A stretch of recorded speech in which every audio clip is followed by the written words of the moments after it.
ഇന്നലെ വേറെ ചോദ്യം വന്നിക്കണ്. നല്ല ചോദ്യമാണ്. ഒരാൾ പറയാണ്, ഉസ്താദെ നിങ്ങളന്ന് 3 വിഭാഗം ഉണ്ടെന്ന് പറഞ്ഞാൽ പറ്റി എൻ്റെ വൈഫിനോട് ഞാൻ പറഞ്ഞു. വൈഫിനോട് പറഞ്ഞു. എന്ത് പറഞ്ഞു? നാളെ മാത്സിൽ 3 വിഭാഗങ്ങൾ. ഒന്ന് നക്ഷത്രത്തിന്റെ തിളക്കമുള്ള ആളുകൾ, ഒന്ന് ചന്ദ്രന്റെ തിളക്കം, ഒന്ന് സൂര്യന്റെ തിളക്കം. ഈ സൂര്യന്റെ തിളക്കമുള്ള ആളുകൾ ആരാണ്? കൊയമോ. കറക്റ്റായിട്ടപ്പോൾ കൊയമോ പറഞ്ഞാണ് 3 കൂട്ടരുണ്ട്. അതിലൊരു കൂട്ടക്കാർ വാങ്ങിൻ്റെ മുമ്പ് തന്നെ 12 മണിക്ക് തന്നെ അവർക്ക് ഊറിനെ പറ്റിയൊക്കെ ഓർമ്മ വരും. ഒരു മൂത്രമൊഴിക്കലും ഒക്കെ കഴിഞ്ഞ് 12 കാലോട് കൂടെ ഒന്നൊക്കെ പെരയുന്നെടുത്ത് പള്ളിയിൽ എത്തിയിട്ടുണ്ടാവും.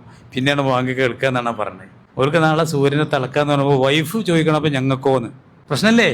എനിക്ക് നല്ല ഇഷ്ടപ്പെട്ട ചോദ്യമാണ്. ഞാനന്ന് പറയേണ്ടതാണത്. പെണ്ണുങ്ങൾക്ക് ആ ഇഷ്കാലം ഉണ്ടാവുമല്ലോ. അപ്പം നിങ്ങളാരും പെണ്ണുങ്ങളൊന്നും കേൾക്കലില്ലേ? ഓർക്കൊന്നും ഇങ്ങനെ ഡൗട്ടില്ലേ?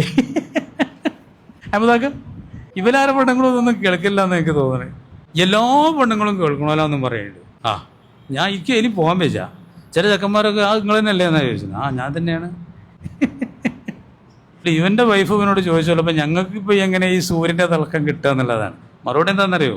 ആണുങ്ങൾക്ക് ഈ കൊടുക്കണ കൂലി അള്ളാഹുത്തല വീട്ടിൽ പെണ്ണുങ്ങൾക്ക് ബുയൂത്തുഹുന്ന ഖൈറുല്ലഹുന്ന ലാ തംനൗ ഇമാല്ലാഹി മസാജിദല്ലാഹി. അള്ളാൻ്റെ അടിയാത്തികൾക്ക് നിങ്ങൾ അള്ളാൻ്റെ വീടുകൾ തടയണ്ട. ഒരു വരുമ്പോൾ നിങ്ങൾ എന്താക്കണ്ട, നല്ലോണം ഒന്ന് മനസ്സിലാക്കിക്കണേ. ഹദീസിന് അർത്ഥം നിങ്ങൾ ബുയൂത്തുഹുന്ന ഖൈറുല്ലഹുന്ന, വീടാണ് നല്ലത്. ഇതാണ് സമീപനം. നല്ല മാനുഷികമായ എന്നാൽ ധാർമ്മികമായ ഒരു നിലപാടാണ്. എന്താണ് നിങ്ങൾ തടയണ്ട. അപ്പം എന്താ മനോഗത എന്താണ്? ഇഷ്ടമല്ല. തടുക്കുക എന്ന ഒരു മാനുഷിക പ്രശ്നമല്ലേ? അതുകൊണ്ട് സ്വഹാബത്തൊന്നും റസൂലുള്ളാഹിന്റെ ഭാര്യമാരോ പുത്രിമാരോ ആരും ജമാഅത്തിൽ പങ്കെടുത്തിട്ടില്ല. ഇമാം ഷാഫി തങ്ങൾ പറയാണ്, ഞാൻ പറയില്ല, ആരും പങ്കെടുത്തില്ല. ആകപ്പാടെ ചിലവരൊക്കെ വലിയ തെളിവ് പറയില്ല. ആത്തിക്കാ ബീവി പള്ളിക്ക് പോലുണ്ടായിനി. ആത്തിക്കാ ബീവിനെ ഉമർ ഫാറൂഖ് കല്യാണം കഴിച്ചപ്പോൾ ഒരു ഡിമാൻഡ് വെച്ചു വന്നാ ബീവി പള്ളിക്ക് പോകാൻ സംഭവിക്കുകയും എന്നെ കട്ടാൻ പറ്റില്ല, ആയിക്കോട്ടെ എന്ന് പറഞ്ഞ് കട്ടിയെന്നാണ്. അപ്പം എങ്ങനെയുണ്ട്? അപ്പം അത് ഓൽക്കോ ഞമ്മക്കോ തെളിവ് എങ്ങനെയെന്ന് പറയണേ? അത് ഞമ്മക്കാണ് തെളിവ്. അങ്ങനെ ഒരു സമ്മതം വന്ന് ചോദിച്ചെങ്കിൽ, അങ്ങനെ ഒരു കണ്ടീഷൻ അന്ന് പറഞ്ഞെങ്കിൽ, പള്ളിക്ക് പോകാൻ അനുവദിക്കുമെങ്കിൽ എന്നെ കെട്ടാൻ പറ്റുള്ളൂ എന്നുള്ളൊരു കണ്ടീഷൻ വെക്കേണ്ടി വന്നത് എന്തുകൊണ്ടാണ്? ആ സമൂഹത്തിൽ ആ സമൂഹം അത് ഇഷ്ടപ്പെടാത്തതുകൊണ്ടല്ലേ? അതല്ലേ ഈ ഹദീസിന്റെ അർത്ഥം? ഇങ്ങോട്ട് ഉമർ ഫാറൂഖ് എന്താ ചെയ്ത് നിങ്ങൾക്ക് അറിയോ?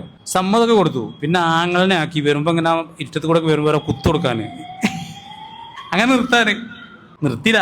ബീവി അവസാനം വരെ പള്ളിയിൽ പോയി. ഉമർ ഫാറൂഖിന് കുത്തേറ്റ് പോകണ പള്ളിയിലും ആരുണ്ടായിരുന്നു, ആത്തിക്ക ബീവി ഉണ്ടായിനി എന്നാണ് ചരിത്രം പറയുന്നത്. അതൊക്കെ ഉള്ളത് തന്നെയാണ്, അതൊന്നും ഇല്ലാന്ന് നമ്മൾ പറയണില്ല.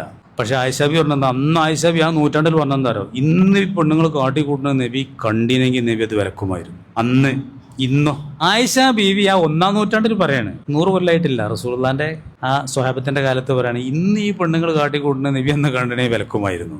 അതുകൊണ്ട് ഇന്ന് ബഹുമാനപ്പെട്ട അയിമത്ത് പറയാണ്, ഇന്നത്തെ കാലത്ത് ആ ബാദൽ നടക്കുക വേണ്ടെന്നാ നല്ലത്. സ്ത്രീകൾക്ക് പള്ളി തന്നെ വേണ്ട.